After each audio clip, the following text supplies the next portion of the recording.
Salutations à tous et à toutes. Alors, faites la vidéo, غنبداو un exercice ديال les devoirs. Devoir numéro 1, page 162, comme le m'ont demandé beaucoup de personnes en commentaire. Alors, on considère la fonction numérique g définie par g de x égale à arc tangent de 1 sur x moins 1 moins x sur x moins 1 tout au carré plus 1. Première question, déterminer dg, le domaine de définition de la fonction g. Alors, c'est facile, vu que l'arc tangente est défini dans tout R, donc خصنا نشوفو داكشي اللي داخل. 1 sur x moins 1, il va falloir que x moins 1 soit différent de 0.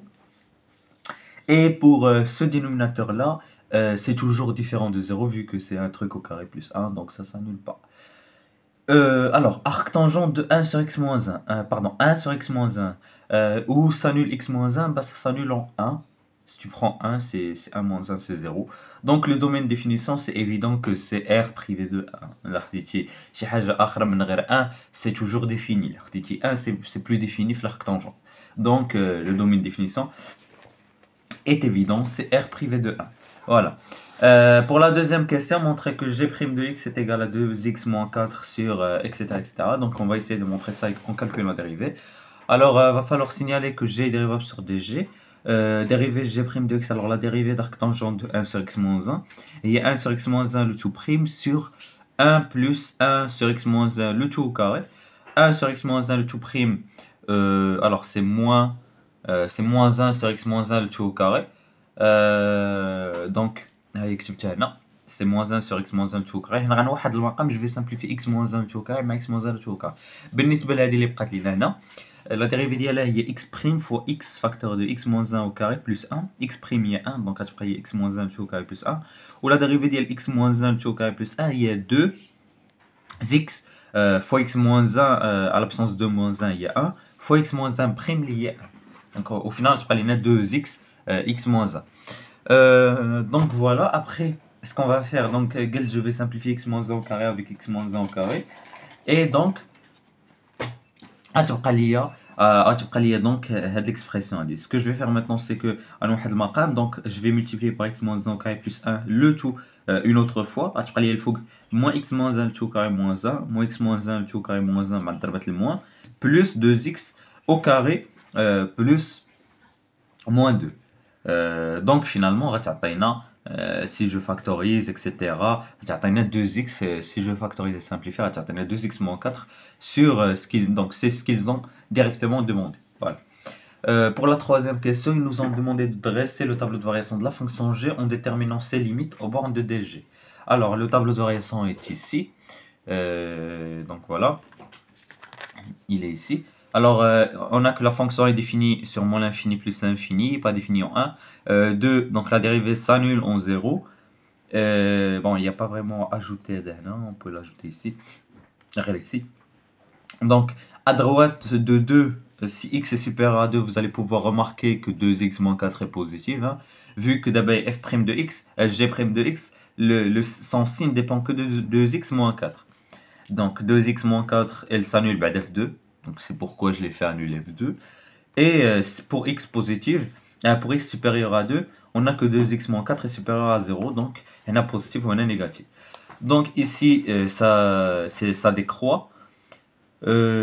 Ici aussi ça décroît, ici ça monte. G de 2, je vais pas l'écrire, et ici je vais les calculer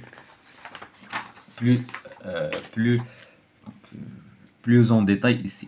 La limite lorsque x tend vers plus l'infini, il y a arc tangente de 1 sur x moins 1, il y a la limite de arc tangente 1 sur x moins 1. Donc si on pose la limite à 1 sur plus l'infini, il y a 0. On sait qu'arc tangente de 0, arc tangente est continu en 0, et qu'arc tangente de 0 il y a 0. Donc elle dit 0 moins le plus haut degré sur le plus haut degré, 1 sur x, il y a 0. Donc finalement 0 moins 0, c'est 0 avec la justification ici. Pour la limite lorsque x tend vers moins l'infini, c'est la même chose, hein, rien ne change. Voilà. De la même façon, c'est égal à 0. La limite lorsque x tend vers à gauche de 1, de g de x, donc là, 1 moins, donc x, رجعنا شي حاجه اللي à gauche de 1, يعني هذا le terme يكون شويه négatif. Donc il y a 1 sur 0 moins, il y a moins l'infini, arc tangente de moins l'infini, il y a moins pi sur 2. Mais غتجي تعوض هنا, là c'est pas une forme déterminée, يخرج لك directement moins 1. Donc il y a la justification avec la limite lorsque x tend vers moins l'infini de arc tangente de x égale à moins pi sur 2. Donc هذه هي moins pi sur 2 moins 1. La limite lorsque x tend vers 1 plus نفس الحاجة غير عوض من moins pi sur 2 غتعطينا pi sur 2 vu que هذه هي 1 sur 0 plus. دونك فوالا وغنرجعو دونك غنرجعو لا كيسيون وغنكتبوها في لي بون غنكتبوها بحال هكا. دونك كتبت هنا 0 هنا moins pi sur 2 attendez moins pi sur 2 moins 1 هنا pi sur 2 moins 1 هنا g de 2 هنا 0 voilà. Voilà. Pour la quatrième question, montrer qu'il existe un unique réel alpha de l'intervalle 1, 1,5, 1,4 tel que g de alpha égale à 0. Alors, ce qu'on va faire, c'est qu'on va le montrer par biais. Alors, que tu peux montrer qu'il existe un unique réel alpha de l'intervalle 1,5, 1,4 tel que g de alpha égale à 0. Alors, ce qu'on va utiliser, c'est soit le théorème, c'est le théorème des valeurs intermédiaires, mais on va l'utiliser avec la bijection. Ça sera plus clair pour une autre question. Alors, on a que G continu sur I, sur 1 demi 1 sur 4, qui est inclus dans DG. Et G est strictement décroissant sur 1 demi 1 sur 4. Donc, vous pouvez dire que comme G est strictement, alors là c'est décroissant par croissant, est strictement décroissant sur 1 demi 1 sur 4, alors elle est forcément continue vu que une fonction dérivable implique une fonction continue. Alors, on a que G de 1 demi 1 sur 4, donc vous allez juste calculer l'image de l'intervalle de la continuité. Les voix donc G1,4 ou G1 demi. Alors, en calculant G1,4, il y comme l'arctangente 2,5 ou il y comme arctangente de 5. ou هنا يخرج لكم arctangente de 2,5 وديجا عطيناكم لا فالور غتلعبوا شويه بالفاصله تعطيكم هنا moins 0,01 وهنا 0,02 22. Alors 0 appartient bien à cet intervalle. Alors comme 0 appartient bien à cet intervalle, alors il existe un unique alpha appartenant à l'intervalle 1 demi 1 sur 4 tel que g de alpha est égal à 0. J'aurais préféré qu'il le fasse pas comme ça et qu'il le laisse sur l'intervalle 1, 2. Hein, c'est mieux, je pense, que cette dichotomie qu'ils ont fait. Alors, comme 0 appartient à cet intervalle, pour un x ici, on a 1,3 ou les donc là, vraiment, c'est dichotomie, c'est très détaillé. La solution est très détaillée. Pour cette valeur, on a que g de cette valeur est égal à 0. Donc, véritablement, il va exister un unique alpha appartenant à cet intervalle tel que g de alpha égale à 0.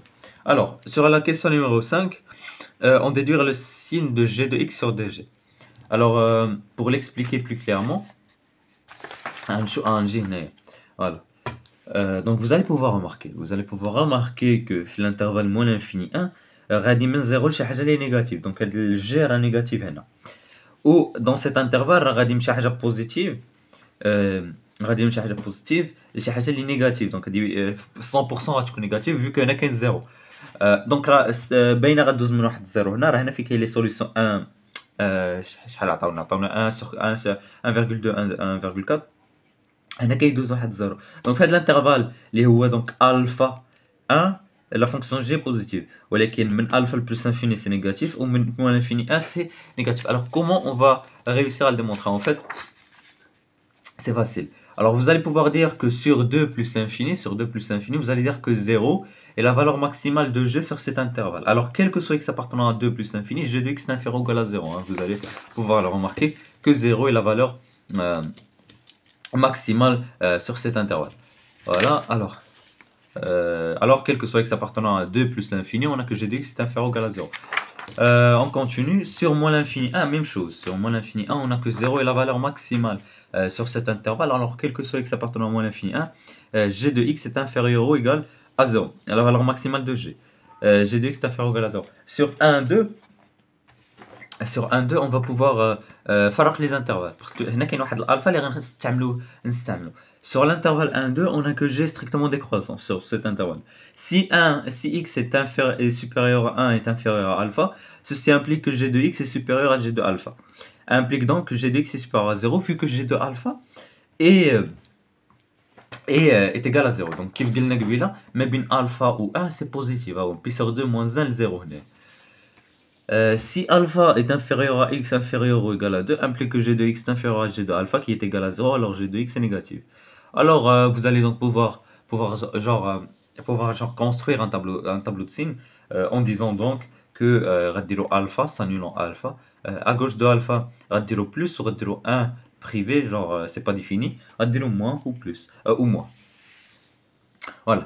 Pour la deuxième partie, soit f une fonction numérique définie sur R privé de 1, telle que f de x est égal à x fois arctangente de 1 sur x moins 1.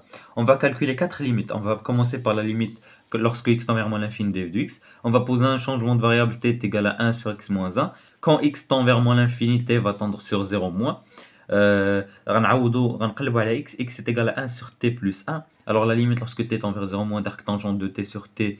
Donc غير عوضنا x 1 sur x moins 1 t, وعوضنا x 1 sur t plus 1. Donc j'ai juste fait un développement, تعطيني arctangente de t sur t plus arctangente de t. Arctangente de t sur t lorsque la limite de t tend vers 0 moins est égale à 1. Et l'arctangente de t de 0 c'est 0. Donc finalement, que ce résultat est égal à 1. Pour la limite lorsque x tend vers plus l'infini, نفس الحاجة. Il n'y a pas de différence, هي غتساوي لينا 1. Le même changement de variable, seule différence, t tend vers 0 plus cette fois. Pour la limite, la troisième limite, la limite lorsque x tend vers 1 moins, à gauche de 1, f de x, alors vous allez pouvoir remplacer x par 1 moins, vous aurez 1 sur 0 moins. 1 sur 0 moins, et moins l'infini, donc arctangente de moins l'infini est pi sur 2, ou 1 fois pi sur, moins pi sur 2, il y a moins pi sur 2. Car, donc, il y a la justification comme d'un coup. نفس الحاجة pour la limite lorsque 1 tend vers plus l'infini, lorsque x tend vers 1 plus, seule différence, c'est-à-dire تساوي لنا pi sur 2, vu que il y a 1 sur 0 plus, il y a plus infini, arctangente de plus l'infini, il y a pi sur 2. Donc finalement, je l'ai comme 1 plus infini, ou 1 pi sur 2. Donc c'était tout pour être la question. Donc il y en a deux questions. La question de la dérivée, alors vous allez donc mentionner que f est dérivable sur R privé de 1, quel que soit x appartenant à R privé de 1, f' de x est égal à x' fois arctangente de 1 sur x moins 1 plus x fois arctangente de 1 sur x moins 1 tout prime. Donc le produit, hein, c'est la règle du produit.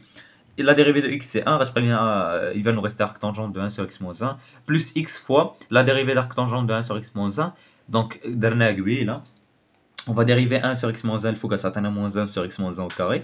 Ou le 1 sur 1 plus x moins 1 sur x moins 1 le tout au carré. On va simplifier x moins 1 au carré. On va directement g de x. On va arctangente de 1 sur x moins 1 moins x sur x moins 1 le tout au carré plus 1.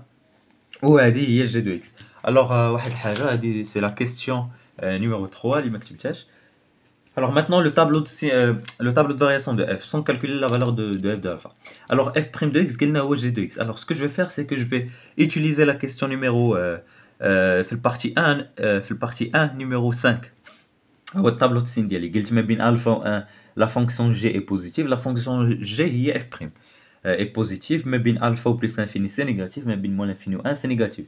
Alors f غتكون هابطه بحال هكا. La limite lorsque x tend vers moins l'infini لقيناها هي 1 و 1 donc هابطه 1 à gauche لقيناها هي moins pi sur 2, 1 à droite لقيناها هي pi sur 2. طالعه ل f de alpha ومن f de alpha هابطه ل 1. Donc هذه هي le tableau de variation de la fonction يعني de la fonction سميتها de la fonction f. Alors si vous voulez vous pouvez genre ajouter la courbe, la question de la courbe. Faudrait juste savoir la valeur de f de alpha. Alors alpha vous pouvez prendre que c'est 1,3 vu qu'ils ont réussi à l'approximer entre 1,2 et 1,4 hein, donc par la dichotomie. Donc vous pouvez genre essayer de faire la courbe en utilisant que ça c'est une asymptote horizontale d'équation y égale à 1, etc., etc. Et vous allez pouvoir la voir ou la utiliser des applications de courbes comme Desmos, etc. Donc voilà, j'espère que la vidéo vous a plu. Si c'est le cas, n'hésitez pas à faire des remarques en commentaire. Je vous dis au revoir pour d'autres vidéos sur les devoirs de dérivabilité. Inch'Allah.